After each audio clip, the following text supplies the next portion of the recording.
హెచ్ఆర్పిడబ్ల్యూఏఓ TV channel ప్రేక్షకులకు human rights పిడబ్ల్యూఏఓ సంస్థ తరపున హృదయపూర్వక నమస్కారాలు తెలియపరుస్తూ ఈరోజు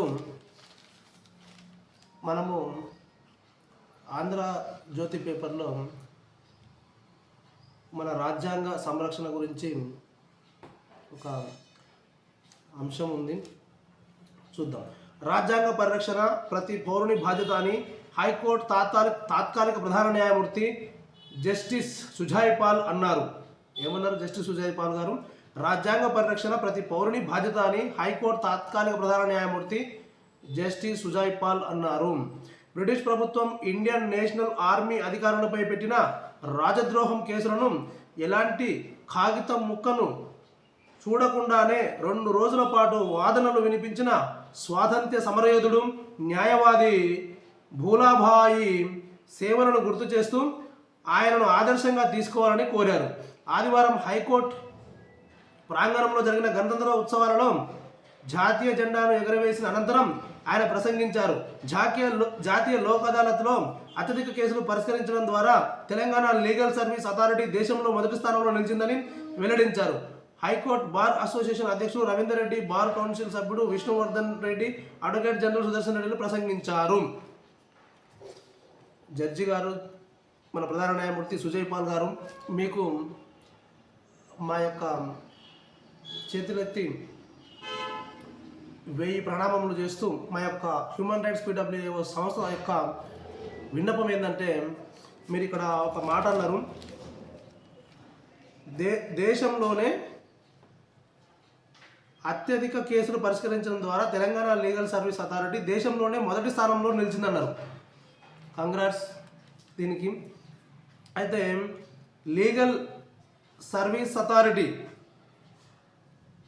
దేశంలోనే మొదటి స్థానంలో నిలిచిందని వెల్లడించారు. Legal service authority. అయితే వాస్తవంగా ఈ విషయాన్ని పోలీస్ వారు లేదా అదే కోర్టుకు సంబంధించిన కోర్టు కానిస్టేబుల్ కానీ లేదంటే అడ్వకేట్స్ కానీ వీళ్ళు చెప్తే తప్ప ఈ కోర్టులలో రకరకాల కేసులతో సంవత్సరాల తరబడి మగ్గుతున్న వాళ్ళు, ఇరు వర్గాలకు ఇవి కాంప్రమైజ్ అయ్యి మేము ఒక అండర్స్టాండింగ్ రావాలనే ఆలోచన ఉన్నవారు కూడా ఇది ఏ విధంగా దీనికి వెళ్ళాలి అనే అవగాహన లేక కూడా ఇంకా చాలా కేసులు పెండింగ్లో ఉంటున్నాయని చెప్పి మేము భావిస్తున్నాం.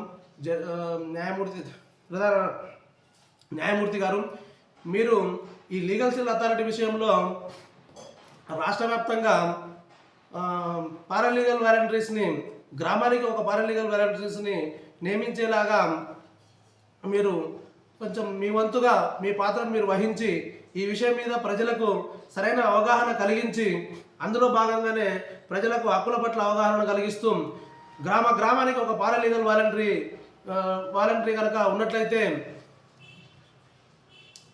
ఈరోజు కోర్టులలో ఇన్ని కేసులు మగ్గి ఉండవని చెప్పి తెలియపరుస్తున్నాం. మీకు చెప్పేంత జ్ఞానంలో మేము కాదండి న్యాయమూర్తి గారు. దయచేసి ఈ పారాలీగల్ వాలంటరీ వ్యవస్థను క్షేత్రస్థాయిలో రాష్ట్ర వ్యాప్తంగా పూర్తిగా గ్రామానికి దీని మీద అవగాహన వచ్చే విధంగా ఈ లీగల్ సెల్ అథారిటీ అనేది ఒక లీగల్ సెల్ అథారిటీ ఉంటుంది. ఈ లీగల్ సెల్ అథారిటీ ద్వారా మనము కేసులను పరిష్కరించుకోవచ్చు అన్న విషయాన్ని ప్రజలకు దీని గురించి పూర్తిగా మంచి అవగాహనను కల్పించాలి. ఈ అవగాహన కొరకు ఈ పారాలీగల్ వాలంటరీ వ్యవస్థను మారుమూల గ్రామ ప్రాంతం నుంచి పట్టణ ప్రాంతం వరకు, నగర ప్రాంతం వరకు చేరే విధంగా చర్యలు చేపట్టాలి. ఈ విషయంలో నేను పలుమార్లు కేంద్ర రాష్ట్ర ప్రభుత్వాలను కోరడం జరుగుతుంది. దయచేసి దీన్ని దృష్టిలో ఉంచుకొని ఈ చర్యలు జరిగే విధంగా మీ వంతు పాత్రను మీరు చేయాలని చెప్పి నేను నా 2 చేతులెత్తి నమస్కరిస్తూ మీకు విన్నవించుకుంటున్నాను. థ్యాంక్ యూ, ధన్యవాదాలు.